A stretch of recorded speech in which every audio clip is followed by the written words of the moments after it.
So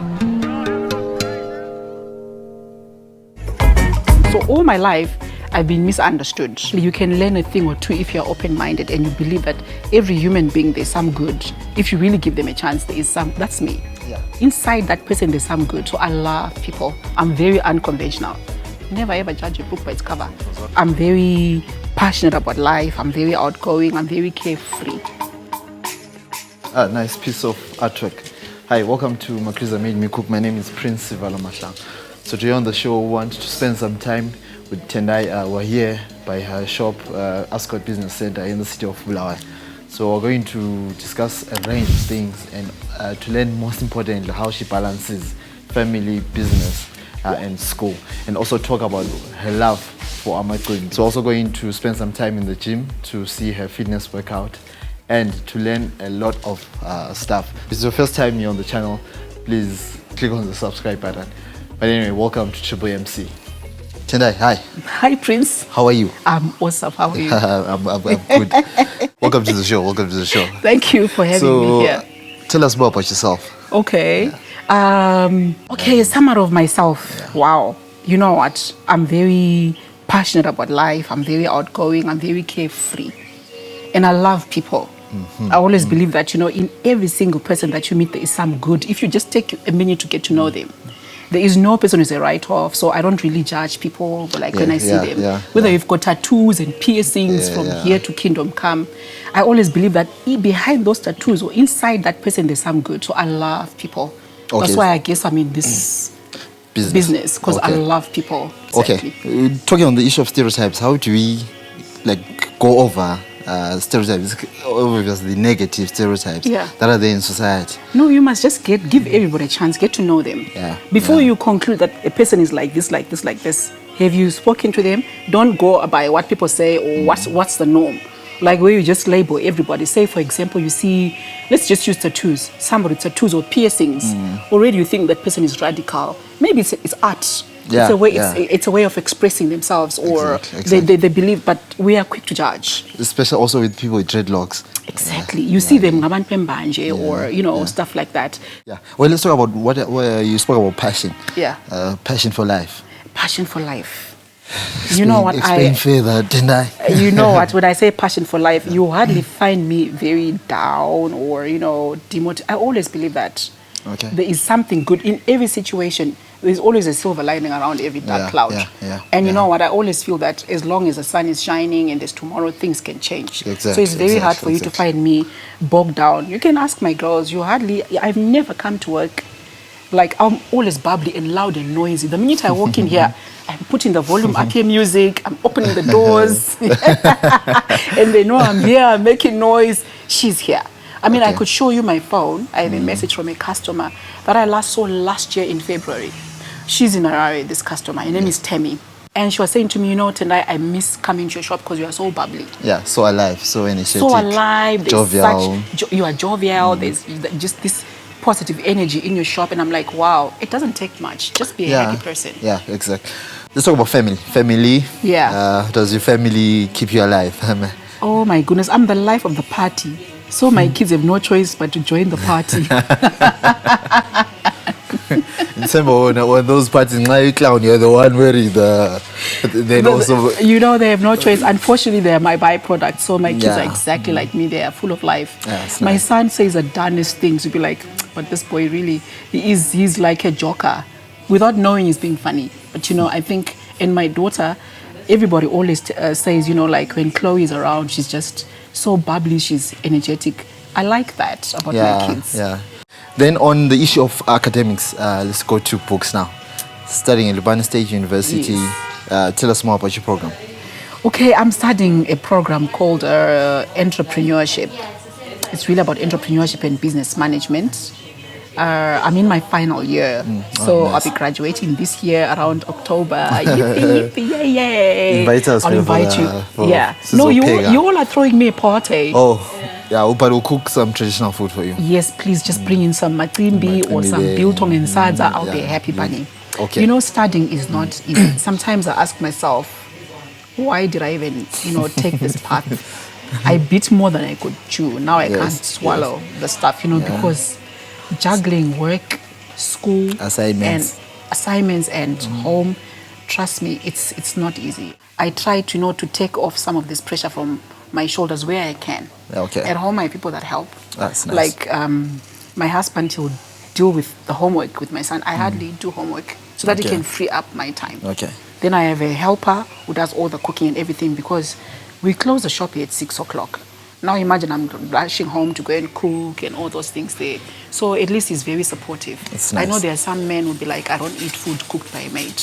Yeah. They would want the wife to cook, but at least I'm glad that he does not make those demands. Then what have you learned from the Lupane State University or from the entrepreneurship program that you are applying to your business? Oh my goodness. Yeah. I tell you, I never understood that education was such a powerful tool.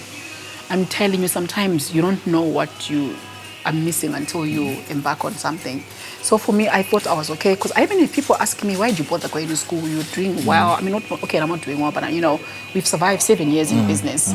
So why even bother going to school? But I will tell you how my mind has been opened up in a school, record keeping, customer service, human resources, accountability, even, pricing, HR, marketing. I tell you, it is school has been the best thing that has happened to me. My mind, even my language. And as a business woman, which just 2 or 3 principles that you abide to. Yeah. In business. Oh my goodness, my first principle that I always tell all the people that work for me, my first principle is tell no lie. Okay. First, tell no lie. And then I also believe in repeat business. I'm not about making a killing today. I believe in building relationships. Because you come into my shop today, I want you to come back tomorrow, and the next day, and the next, and the next. And I want you to refer other people. Tell the next person. And I want you to trust me. Second one? My second principle is, I always believe that people that work for me or my suppliers, let me give them what belongs to them, because I want them to continue doing business with me. Okay. Because your employees are your first customer. They are my biggest assets. My biggest assets. They're an asset for me. They're not an expense. They're an asset. Without them, I wouldn't be able to study. I wouldn't be able to be sitting here, just chilling and just talking to you. I wouldn't be able to do this, So I need them in my life. Yeah, so that's very, very important. And then my third principle is God first. Okay, that should have been the first one, right? Yeah. But anyway, we just got those principles in whatever order. But God first. Okay. So I believe that, like right now in this economy that we are living in, it's very challenging, and we're finding a lot of businesses closing down, even big ones. But because I put God first, I believe that because God is in the middle of this is his business. He's not caught by surprise by what is going on in the economy. He's very much aware. I'm just a servant. He's very much, so Umlimu is not like running all over, running out of ideas, thinking, okay, there's COVID. What are we going to do? He's not all over the show panicking and anything. So because I know that God is in control, I'm relaxed. Even if I don't make great sales today, I know that, God is in control. Yeah, exactly. He began this, he'll finish it. Exactly. So my principle is, build your business on the rock. Build your business established on Christ. No matter what, even if there are waves that toast and throw your business left, right, and center. I'm not saying there won't be ups and downs. Oh yeah, we have days where we have bad days with good days with in between days. But you know what? In the midst of it all, I'm very calm. That's nice. Yeah, she's so jovial. I mean, she loves laughing quite a lot. But when it comes to business, she's very strict. She wants things in order. Everything has to be smart, clean, and all the whole lot. And basically, she doesn't love clutter. If there's a lot of clutter, that's not her area. She wants everything in order, spick and span. Basically, things go just the way they are, then everything will be good.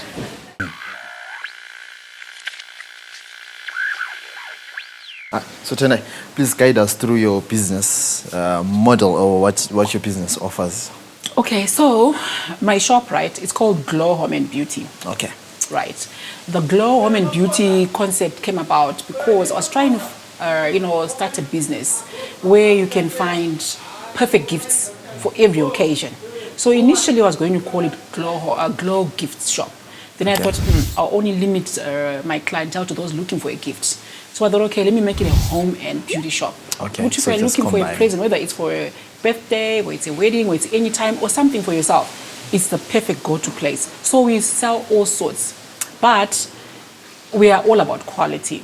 Okay. Okay, I don't want to sell things that will break down tomorrow. Okay. I want to sell things that are durable.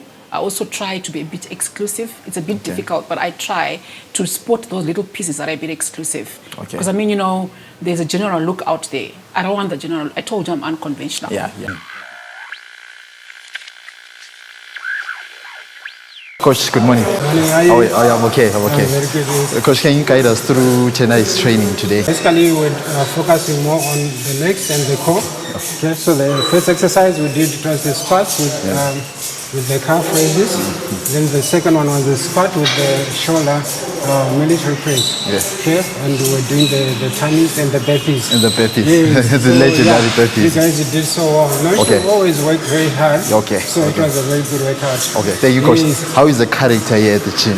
It's amazing. For me, it has been a privilege to work with Tendai. We've been working for quite a long time. Yes, of course, now she just came back just before the lockdown. We've been having a bit of some disturbance, but you can see the way she looks, she really works hard. Yes. You can see the body, she's nicely shaped and all that. Okay. So I've been working with her for over 15, 20 years. Okay. Yeah, although there's some breaks in between. But for now, we've been working together for about 2 years now. Okay. So you can see, you know, how she looks. But She's actually, yes. for me, it's a privilege to work with her. She's so supportive. She's always listen to instructions. She's right on time. Okay. And she actually does everything according to instructions. So it's really a privilege to work with her. And I wish to apply that in her daily life. Yes, Okay. Awesome. Okay. Thank you for your time, Coach. Thank you. Thank you.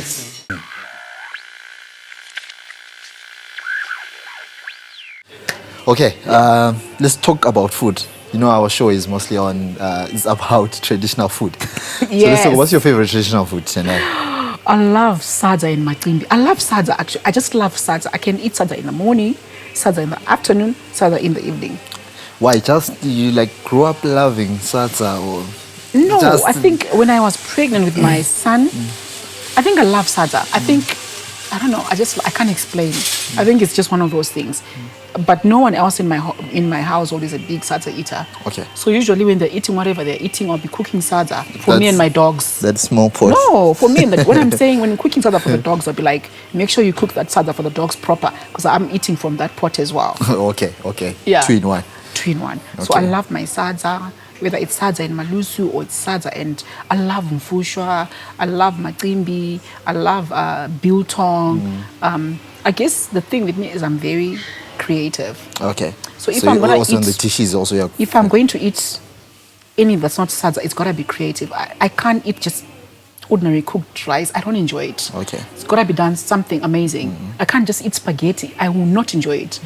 Something amazing has got to be done to it. But with Sadza, I don't need anything amazing done to it. It's just so basic. And it's just so basic, simple. so simple. Yeah. If you invite me to your house, Prince Joey, or you like to cook, don't make your rice the ordinary way. Do something to it.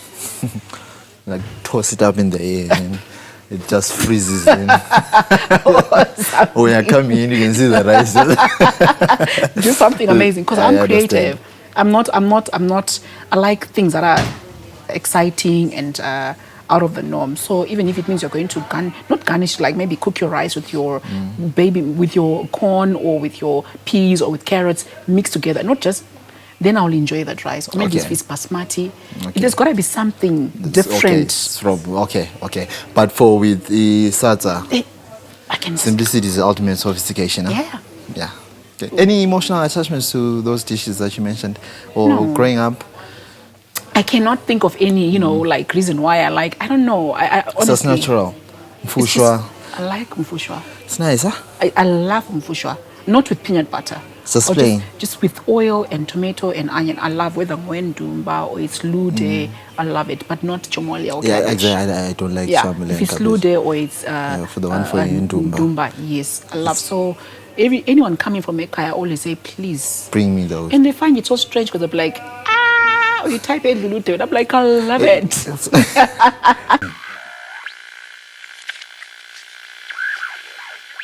Okay, so tell me what impact you want to have in this world.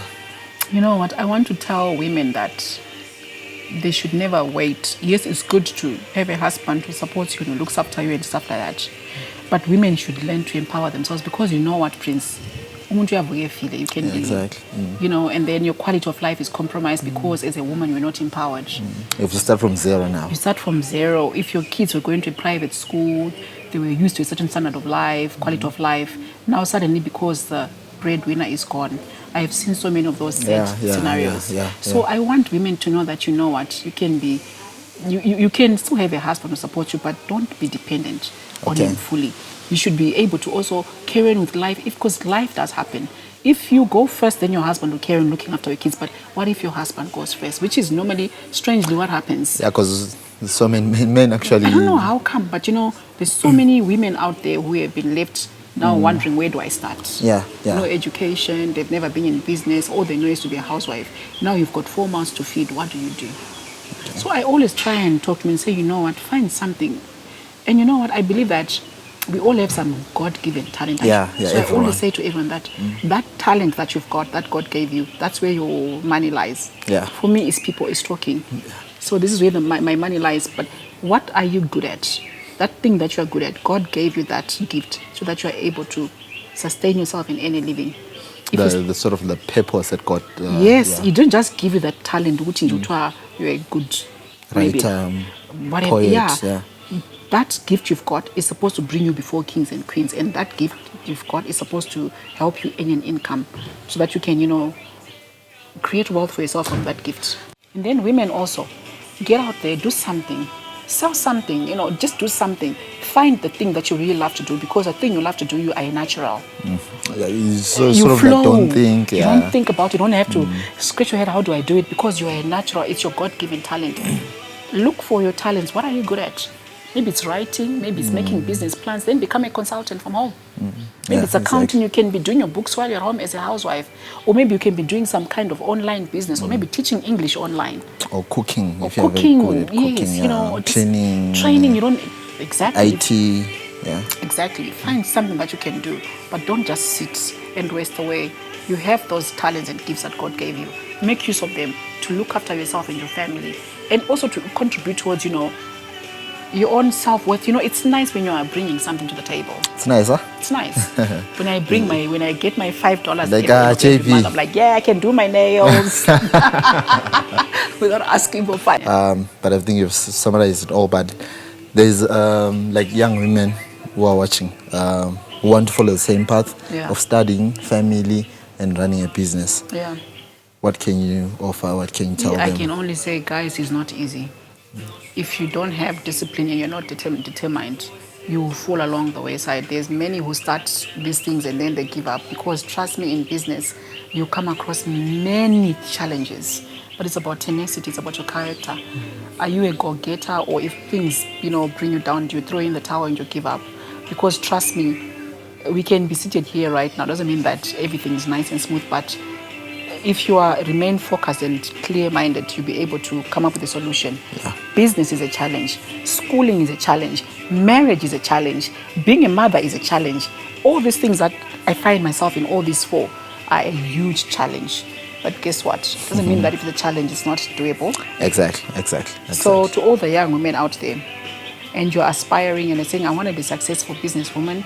Yes, you can be a successful businesswoman, but you fall many times. But when you fall, don't stay there, get up. 4-7, rise up 8. Exactly, keep rising up. And you know, every single time you fall, you become a better person, because you're learning from... I mean, I've had losses in this business from when I began. Oh my goodness. They were stealing from me and all those things there. But now, I'm every single experience, bad experience, has taught me a lesson. Taught me what to do and what not to do. As that saying says, don't lose the lesson in the negative experience. There you go. Being the scholar that you are. There you go. That was Tendai, and just spending time with her, learning so much from a business, from family, and also a love for Amacimbi, Madora, and also here the session that we had at the gym. So thank you for watching. I'll just leave the details. But if you're in Zimbabwe or here in Bulawayo, you can just pass by a shop. It's located by Ascot Business Center, just along Gwanda Road. Just to go also support her business, but also leave her details in the description box below. So thank you for watching. I'll catch you on the next one. Remember, keep the love, keep the Ubuntu. Let me just go finish my workout. Till next time. Peace.